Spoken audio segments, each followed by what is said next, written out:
They told you the robots were coming. What they didn't tell you is that some of them are already here, charging themselves in the dark, waiting for the next shift to begin. Let that sink in for a second. Because back in late 2025, Tesla released footage of Optimus jogging through a laboratory. Not shuffling, not stumbling, jogging. With rows of identical robots lined up behind it, plugged into charging stations, like soldiers waiting for orders. And Tesla made a point of saying it out loud. No CGI, nothing sped up. Everything you are seeing is real. That moment right there is why people started feeling something uncomfortable when they looked at these machines.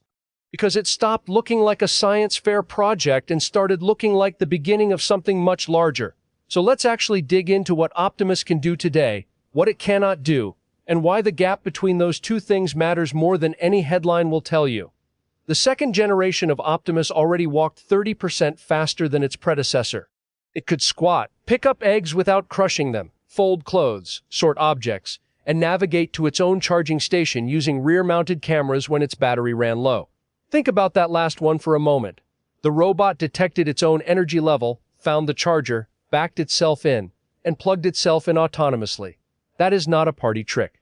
That is a logistics capability. By the time the second generation Point 5 was demonstrated at Nuri IPS in 2025, the hands had reached 22 degrees of freedom.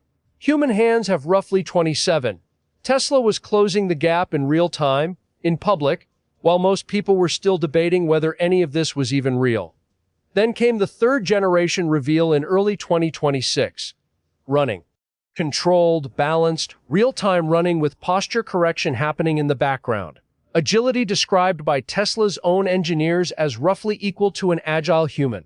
The entire movement system, every joint, every limb, controlled by a single end-to-end neural network. One AI brain. No modular subsystems stitched together with patches and exceptions. One model that learned by watching humans perform tasks on video, not by someone in a motion capture suit spending 8 hours teaching it how to pick up a cup. And here is where the story gets genuinely interesting from an industrial standpoint, because this training approach is the real competitive weapon that most coverage completely misses. Tesla did not invent humanoid robots. Boston Dynamics has been doing this for decades. But Tesla did something nobody else in this space has the infrastructure to replicate at the same scale. They took the same philosophy behind full self-driving, deploy early, collect massive amounts of real-world data, and use that data to train the next version, and they applied it directly to robotics. The billions of hours of driving footage that trained their autonomous vehicle systems, the same architecture, the same team in many cases. The same core belief that a neural network fed enough real-world experience will eventually generalize beyond anything a hand-coded system could achieve. One trained AI brain can be copied to every single Optimus unit in existence. A skill learned by one robot transfers to all of them instantly. The implications of that are enormous if you think about it at any kind of scale. Now, and this part matters, let's be precise about where things actually stand in the factories right now. Because Elon Musk's timelines have a history you need to factor into your analysis.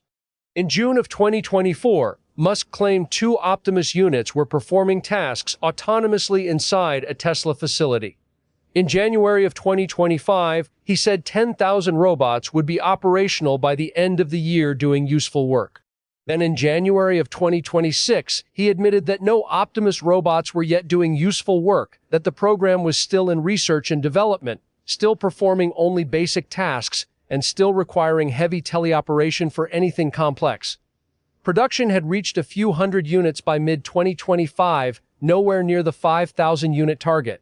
The vice president overseeing Optimus development, Milan Kovac, left the company. And Tesla was reportedly stockpiling robot bodies that were missing their hands and forearms, because the hands remained the single hardest engineering problem in the entire program. That is the honest picture. The capability demonstrations are real. The factory deployment story is not catching up to the demonstrations yet.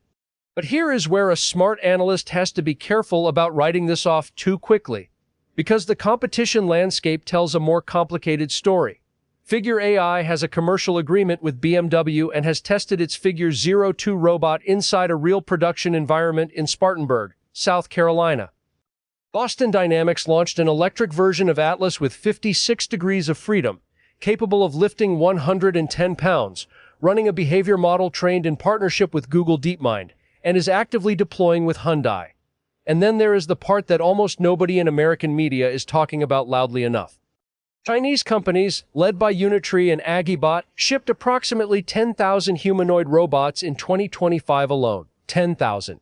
While Tesla, Figure, and Agility combined shipped roughly 150 units each. China is not behind in this race. In terms of volume shipped to real customers, China is winning it right now. So why does Optimus still feel like the one that is going to matter most at scale? Because of the cost math and the AI infrastructure, if Tesla can actually execute on both. The bill of materials for Optimus in mass production is currently estimated at somewhere between $50,000 and $60,000.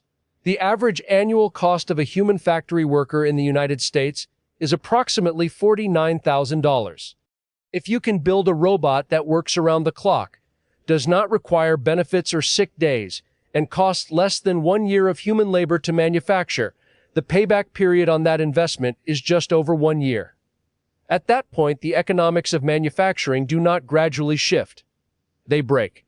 And Musk has publicly stated that he believes Optimus will eventually represent roughly 80% of Tesla's total value as a company, not the cars. Now let's talk about why all of this is making people feel uneasy in a way that goes beyond rational economic analysis. There is a concept in robotics and psychology called the uncanny valley. The closer a machine gets to looking and moving like a human without quite crossing the threshold, the more deeply unsettling it becomes to watch. And Tesla's Optimus footage from late 2025 and early 2026 is sitting right on the edge of that valley in a way that earlier versions simply were not. The jogging video hit differently than the walking videos because jogging implies a kind of casual, unconscious competence. You do not think about how to jog. You just do it. When a robot jogs, something in your brain that evolved to read human bodies gets confused in a very specific and uncomfortable way. That reaction is not irrational. It is information. It means the machine has gotten good enough to trigger the part of your nervous system designed to recognize other people. This raises the question worth putting directly to you. If the economics work out, if the AI training curve continues on its current trajectory, and if Tesla can solve the hand engineering problem within the next 18 months, would you trust one of these machines working alongside humans in a facility near you? Or does the uncanny valley effect point to a social and psychological barrier that no amount of technical progress can simply engineer away? There are serious people on both sides of this question. Chris Walty, who led Tesla's robot team before leaving, has argued publicly that the humanoid form factor is actually not well suited for industrial applications, that the ergonomics of factories are designed around humans, but that does not mean a human-shaped robot is the most efficient solution for factory work. He argues velocity is what matters for repetitive industrial tasks, and humanoid robots are not built for velocity at scale. That is a legitimate engineering critique from someone who was inside the program. The counter-argument is that humanoid robots are not being built for a single factory application. They are being built to operate in any environment designed for humans, which is most of the built world. A hospital, a warehouse, a kitchen, a construction site. The humanoid form factor is not optimal for any one task. It is adequate for all of them.